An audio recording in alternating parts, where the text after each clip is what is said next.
생명의 삶 8월호를 보면은 조정민 목사님의 왜 분노하는가라는 책의 한 대목이 있습니다. 아르헨티나와 칠레의 국경에 위치한 해발 3,822m의 우스파야타라고 하는 고개가 있습니다. 여기에는 안데스의 예수상이라고 불리는 높이 7m의 청동상이 있습니다. 이 청동상은 그 양국의 국경 분쟁이 평화적으로 타결된 것을 기념해서 1904년에 제작된 것입니다. 그런데 이제 여기에 한 가지 문제가 있었습니다. 그것은 이 동상의 정면이 아르헨티나만을 바라보도록 세워진 것입니다. 자, 그래서 당연히 이 칠레 사람들 편에서는 아니, 왜 우리에게 예수님상이 등을 돌리고 있나? 저쪽에게만 예수님의 축복이 임하라는 건가? 이렇게 점점 불만이 커지게 되었습니다. 그리고 양국의 화해 분위기에도 금이 가기 시작했습니다. 이때였습니다. 칠레의 어느 신문사의 편집장이 사설을 쓴 것입니다. 그는 이렇게 기록했습니다. 예수님 상이 아르헨티나 쪽을 향하고 있는 것은 그 나라가 아직 더 많이 돌봐줘야 할 것이기 때문입니다. 이렇게 기록했습니다. 이 말을 들었을 때에 칠레 국민들의 분노가 누그러지기 시작했습니다. 이렇게 인간이란 남에게 베풀고 양보할 때에 그 마음에 보람을 느끼게 되어 있습니다. 그 편집장의 말 한마디에 의해서 칠레인들은 스스로 남을 배려하고 양보하는 사람들이 된 것입니다.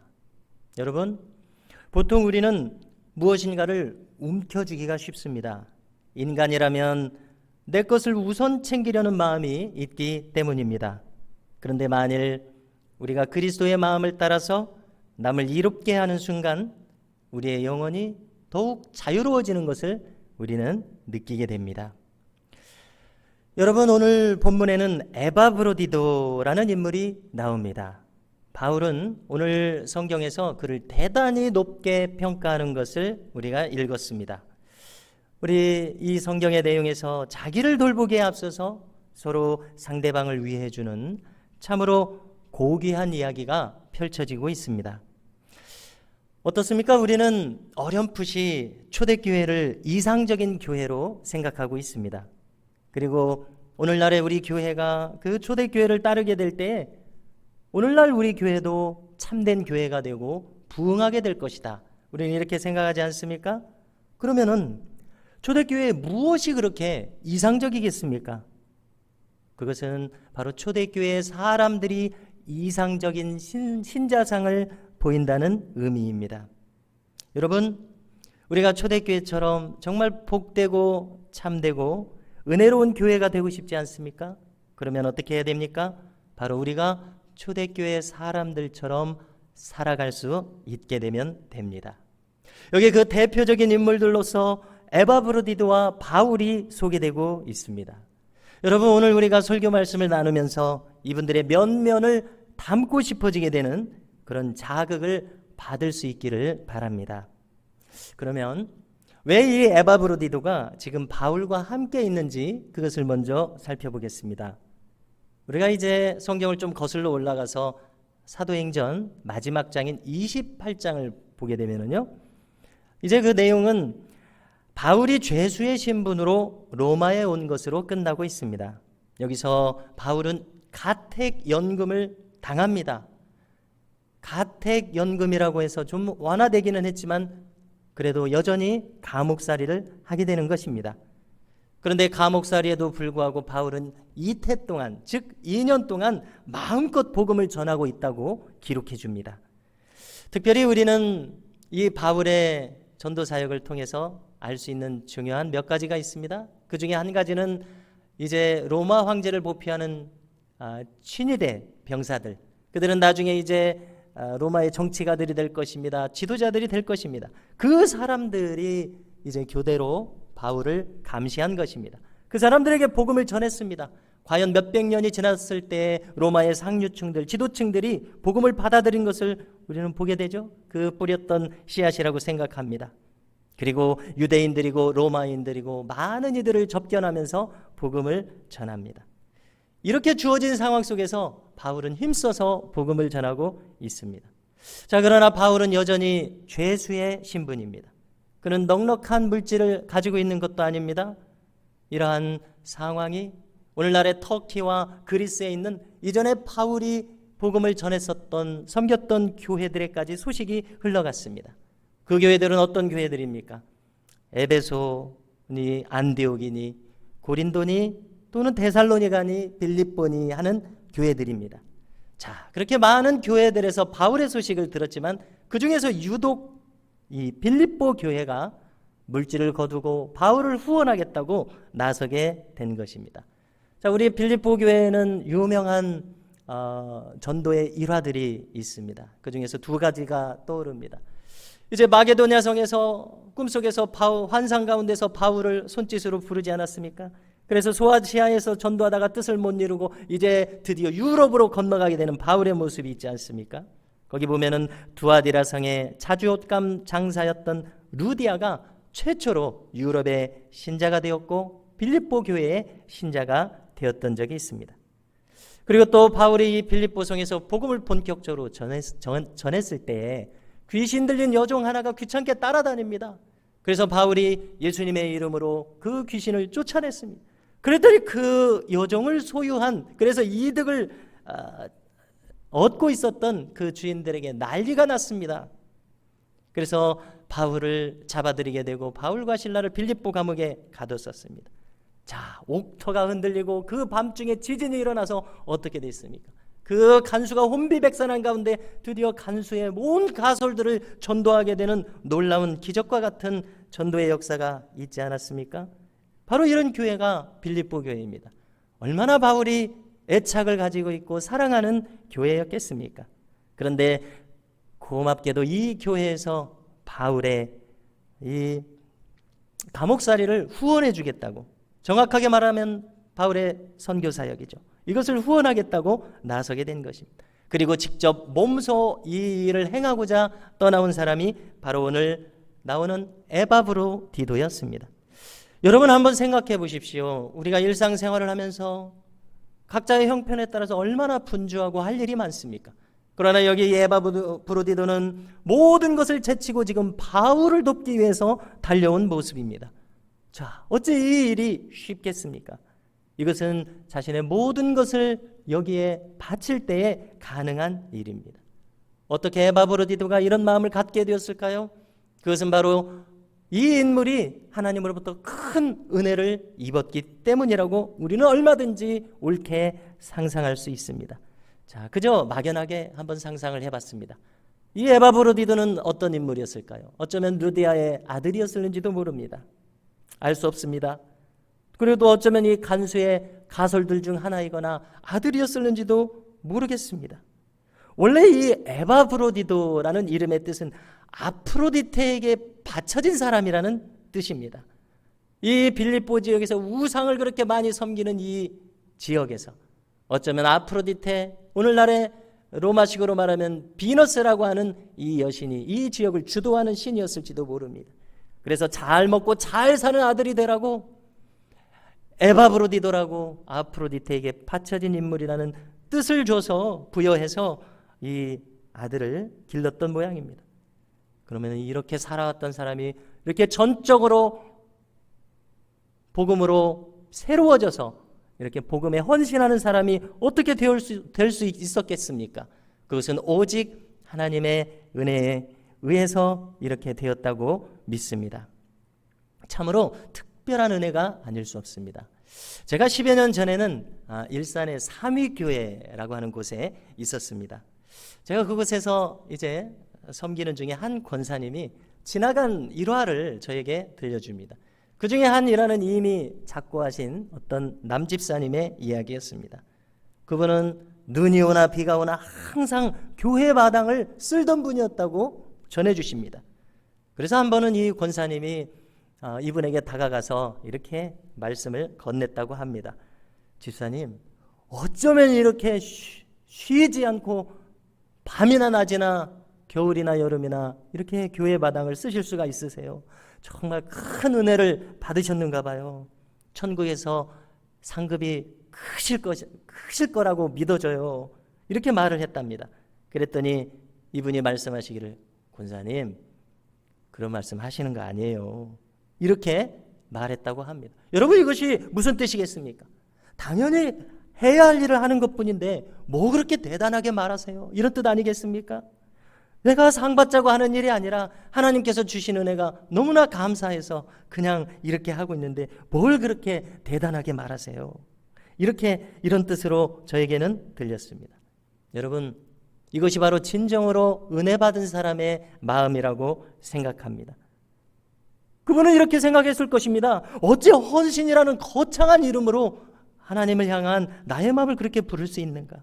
어찌 이것을 상급을 받고자 하는 보상 심리로 설명할 수 있겠는가? 아마 이렇게 생각했을 것이라고 믿어집니다. 여기 에바브로디도도 이렇게 진실한 마음을 가지고 바울에게 건너왔습니다. 여러분, 오늘 말씀 25절을 보니까 바울이 이 에바브로디도를 보냈던 빌립보 교인들에게 다시 그를 소개하는 대목이 나옵니다. 원래 빌립보 교회에서 왔는데 그를 다시 소개하는 재미있는 장면이 나옵니다. 내가 에바브로디도와 함께 지내면서 겪었더니 그는 이런 사람입니다 하고 이렇게 소개하는 것입니다. 그는 나의 형제요, 함께 수고하고 함께 군사된 자요, 너희 사자로 내가 쓸 것을 돕는 자라, 이렇게 소개하고 있습니다. 자, 첫 번째 여기서 주목할 것이 있습니다. 바울은 그를 나의 형제라고 부르고 있습니다. 여기에 신앙의 신비가 있다고 믿습니다.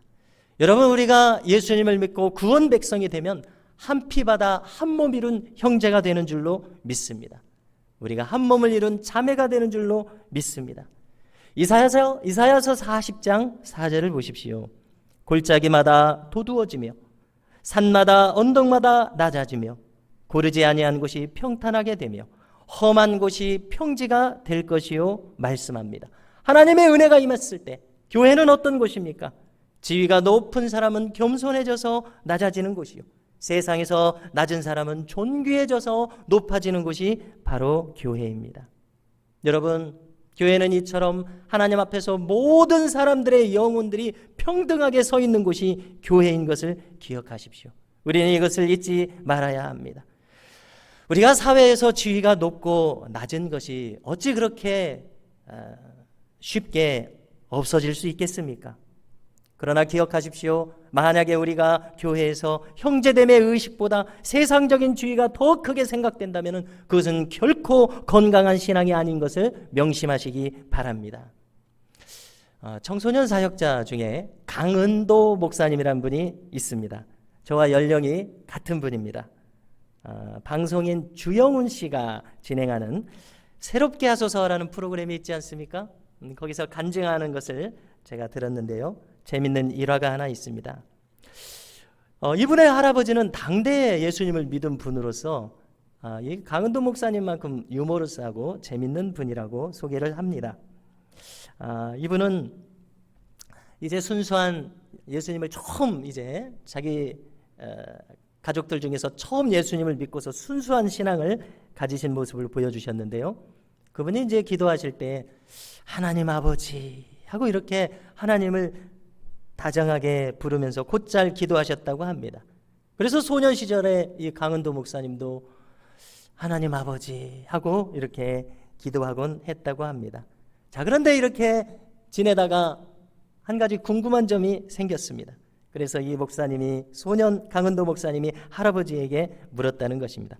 할아버지, 나중에 돌아가시면 천국 가시잖아요. 그렇지. 그러면 저도 이제 나중에 죽으면 천국 갈 거 아니에요? 그렇겠지. 그러면 할아버지가 천국에 가서 하나님을 아버지라 부르시고요, 저도 천국에 가서 하나님을 아버지라 부를 텐데요. 그러면 제가 할아버지를 뭐라고 불러야 되죠? 그래? 할아버지가 잠깐 고민하시더니 그럼 형이라고 불러라 이렇게 말씀하셨다고 합니다. 여러분, 사도 바울은 노사도입니다. 에바브로디도는 젊은 사역자입니다. 그런데 어떻게 말합니까? 그는 나의 형제요. 얼마나 그를 높여주고 있습니까? 바울은 학식으로 볼 때, 연륜으로 볼 때, 신앙으로 볼 때 에바브로디도와 비교할 수 없는 분입니다. 그런데 스스로 자기를 낮추고 그를 형제라고 부르고 있습니다. 할렐루야. 이와 같은 마음이 우리 교회에 넘칠 수 있기를 바랍니다. 두 번째로 이들은 함께 수고한 인물이라고 소개하고 있습니다. 동역자라는 뜻입니다. 여러분, 제가 나중에 한번 잘 준비해서 전하고 싶은 설교가 있습니다. 제목도 이미 다 정해놨습니다. 그것은 무엇이냐면은 천국의 주보입니다. 오늘도 우리가 이렇게 주보를 가지고 있습니다.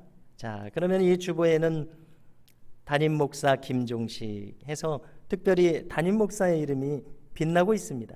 자, 그런데 보십시오. 우리가 교회가 이제 교회의 사역이 이루어지려면, 이렇게 예배가 이루어지려면 어째 한 사람만으로 진행이 될 수 있겠습니까? 반주자가 필요합니다. 또 안내위원이 필요합니다. 기도 담당 예배위원이 필요합니다. 주차를 해주십니다. 주방에서 음식을 준비하십니다. 또 교사 선생님들이 성장 세대를 가르치기 위해서 수고하십니다. 이렇게 수많은 분들이 이름 없이 빛도 없이 함께 동역함으로써 교회의 사역이 이루어지는 것입니다. 예배의 전으로 해서 수많은 분들의 섬김으로써 교회의 사역이 이루어지고 있습니다. 동역자가 없이는 우리는 함께 하나님 나라를 이룰 수 없는 것을 아시기 바랍니다. 자, 그래서 천국의 주보에는 상상을 해보건대 수많은 카메라들이 돌아가고 있습니다. 그래서 사람들의 면면을 다 촬영하고 있습니다. 그리고 천국의 주보는 입체적인 주보여서 그 시간에 가장 잘 섬기는 어떤 분의 이름이 가장 빛나는 이름으로 나타날지도 모르겠다는 상상을 해봅니다. 여러분, 우리가 함께 하나님 나라를 세워가는 동역자들이 얼마나 귀한가 하는 것을 우리는 분명히 아셔야 합니다. 모름지기 이 에바브로디도는 로마의 감옥에서 사역하는 바울을 여러 모양으로 도왔을 것입니다. 황제의 친유병들을 전도하는 일, 오고 가는 수많은 사람들에게 복음을 전하는 일을 이 모양 저 모양으로 도왔을 것입니다. 세 번째로 그는 함께 군사된 자라고 말하고 있습니다. 군인의 특징이 무엇입니까? 군인은 긴박합니다. 전쟁 상황이란 자체가 생사가 좌우되는 시간입니다. 어찌 매사에 소홀하게 임할 수 있겠습니까? 자, 군인이라는 신분에는 한 가지 중요한 것이 있습니다. 바로 생명을 내어 맡긴 사람입니다. 쉽게 말해서 목숨을 내건 사람이 군인입니다.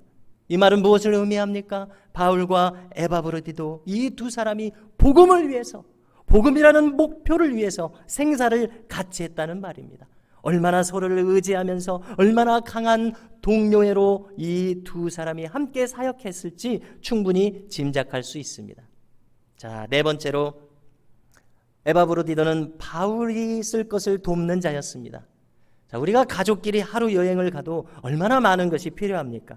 먹을 것부터 해서 생수나 돗자리, 기타 여러 가지 물건들이 필요합니다. 지금 아무런 준비 없이 감옥살이를 하고 있는 이 바울의 처지를 보십시오. 수많은 필요들이 있었을 것입니다. 그것을 에바브로디도가 빌립보 교회의 후원금을 가지고 와서 일일이 챙기는 장면을 상상해 보십시오.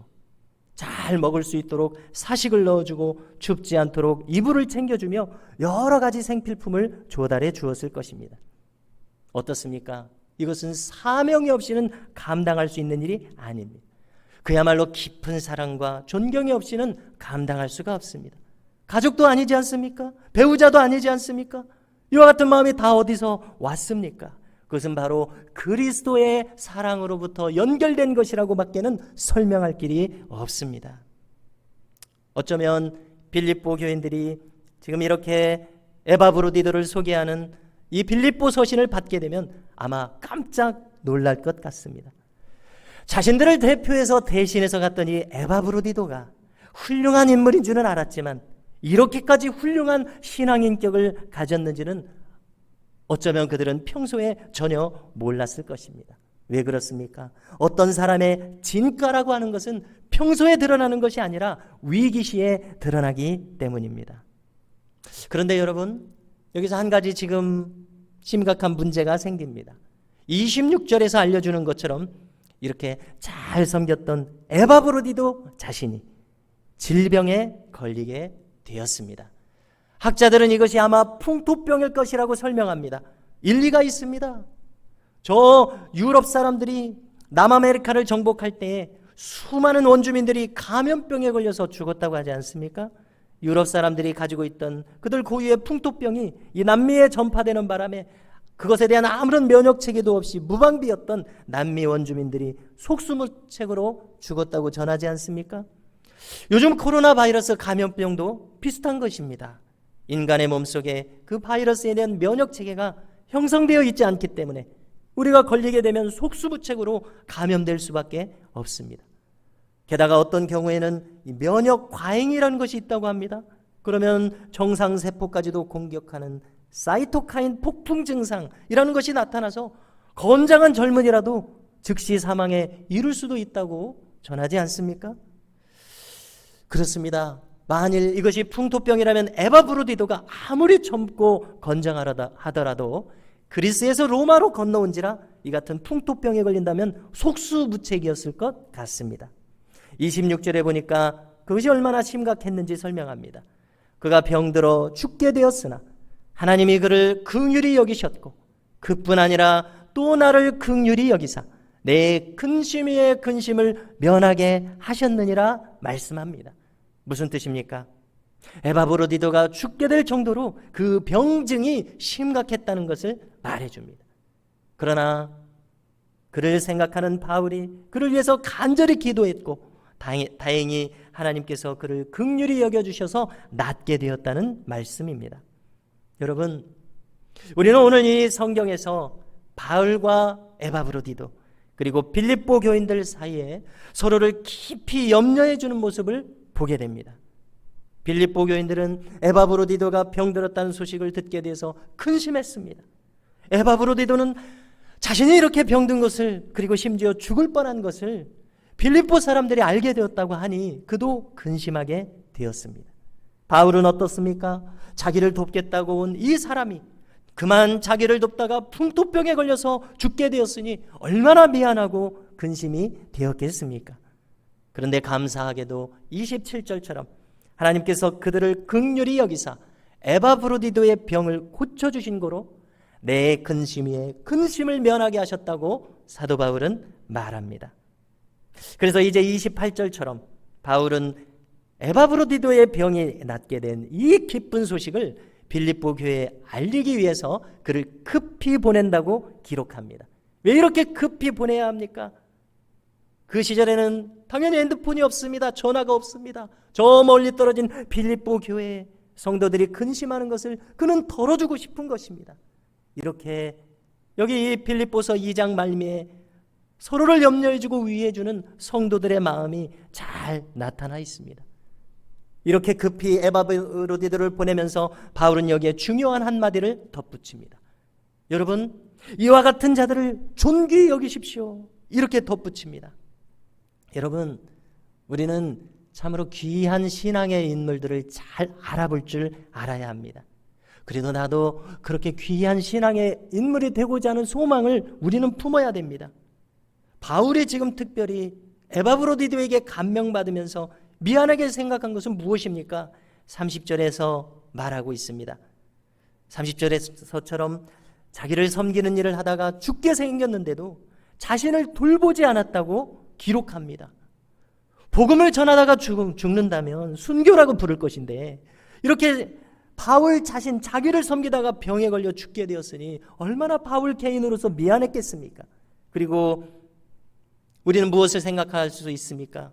이렇게까지 자기를 돌보지 않고 섬겼던 에바브로디도의 마음은 바로 그가 이렇게 하는 것이 하나님의 일이라고 생각했기 때문 아닙니까? 그래서 이것을 한 바울은 이와 같은 자들을 존귀히 여기라고 말합니다. 마태복음 10장 41절에서 예수님께서는 이렇게 말씀하셨습니다. 선지자의 이름으로 선지자를 영접하는 자는 선지자의 상을 받을 것이요 의인의 이름으로 의인을 영접하는 자는 의인의 상을 받을 것이라 말씀하셨습니다. 무슨 뜻입니까?